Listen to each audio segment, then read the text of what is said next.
So what made you want to do this? I suppose it starts just as a really personal story. I grew up in a very rural area, quite literally in the middle of the woods on a mountain. And I knew I wanted to do work and travel, and I was told that the things that I wanted weren't real jobs. How do you want to see the world in the next 10 years? How do I want to see it, or how do I think it'll be? I come from a country which makes people make $1,000 a year. You come from a country where it's $45,000 on an average. Luxembourg is $112,000. So you can learn from that. Yeah. So I'm so happy for AI because it automatically allows a new chapter for humanity to be born, because all of a sudden everybody's equal. So hi everyone, today I'm so happy to be with Brooke. Brooke is helping people find jobs with the power of AI. I'll let her tell more on exactly what you do. Hi, I'm Brooke McKean. I'm the president and co-CEO of Reach Pathways. We created Reach to help young people navigate their journey from high school to college to career. We've gamified it, we used AI to personalize it, and we're focused on helping young people prepare for the future of work that is changing dramatically right now. Amazing. So what made you want to do this? I suppose it starts just as a really personal story. I grew up in a very rural area, quite literally in the middle of the woods on a mountain.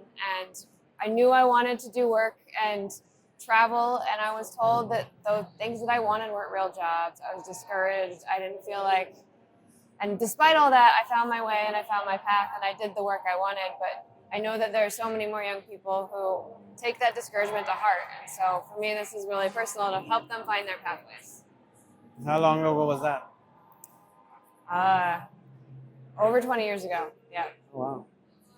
And how do you want to see the world in the next 10 years? How do I want to see it, or how do I think it'll be? How do you want to see it?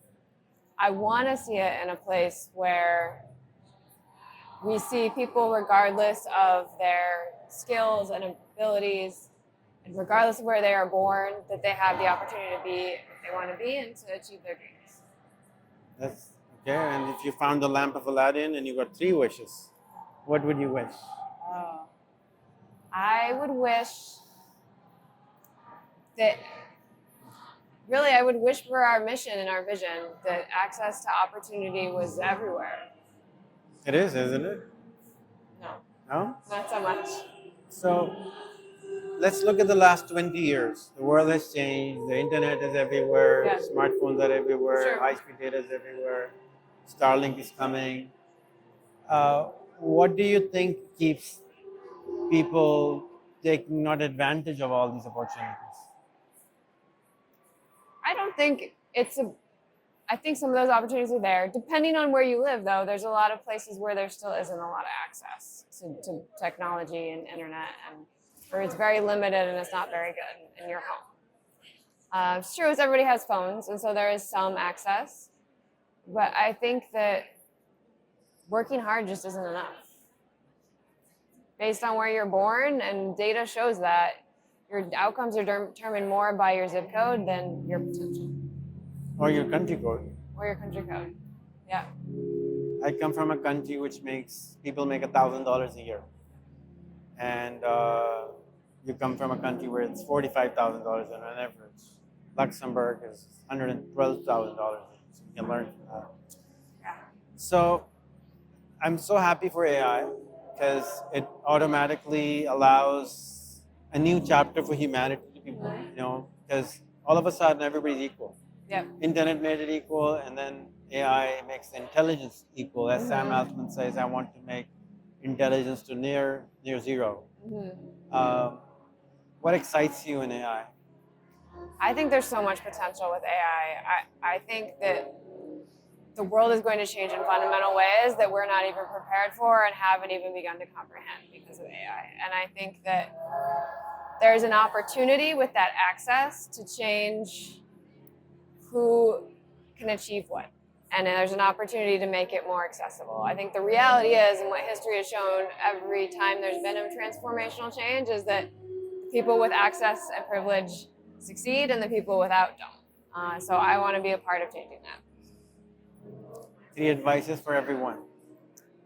Living in rural area first. Living in a rural area. I guess my advice for anyone, rural or anywhere, is like lean into your dreams, say yes to every opportunity, and don't let anyone tell you you can't. Yeah, that's one advice. 3 pieces of advice. I think my biggest lesson learned is like my stubbornness is my greatest strength. I just refuse. I don't accept no for an answer, and I keep trying. And I think that just generally has gotten me where I am today. And I think that that's good advice for anyone. And my third piece is take care of yourself. I mean, this job that I have is crazy and it's ginormous, but I am able to. I still need to take care of myself, my family, my daughter, and that's just as important. So people, I mean, I'm kind of scared that I think 2 billion people will really have problem because they can't even see what's going to hit them. It's going to be so hard, and instead of trying to think logically, they would think emotionally, and they're kind of angry, and they will lose the path. Any solutions in mind? Well, I completely agree with you. I literally just this week was looking at one of the new AI tools and realizing all of the job implications and how many people's current jobs are going to go away. And I think that what people need to be thinking about is how do they use AI to do their jobs better, not be afraid of AI to take their jobs. Because I think the people who are going to have access to opportunity in the future are the people who lean into new tools and technology and innovate how they do their work. How do you see the world in 5 years? I'm not optimistic. Aw. I think that what you just said, people have no idea that this is coming. They're not prepared for it. There's so much change happening so fast. People are going to be left behind. They're going to lose their jobs and have no idea how or why to get a new one. And I think it's going to happen. I was listening to Sam Altman the other day with Adam Grant, and they were saying that change in the short term is slower than we think, and change in the long term is greater than we think. And I think 5 years in AI is going to be long-term change that we can't even comprehend. How do we make you optimistic? I don't know. I mean, the work I do makes me optimistic because I get to see young people succeed and achieve their goals despite the odds. But the wider world, I mean, I would want to see just very different policies coming from governments. I would want to see intentional training and support for people to use AI from a very young age up. I mean, there's a lot of feelings about China, but I think it was really smart to require AI for 6-year-olds. I think that we should be teaching everyone at every age how to use these tools. I agree, 100%. Thank you, Brooke. I thank you for taking time out for this. Yeah. I know you're tired with the long day, and I hope we can do a longer version next time. It was so great to meet you.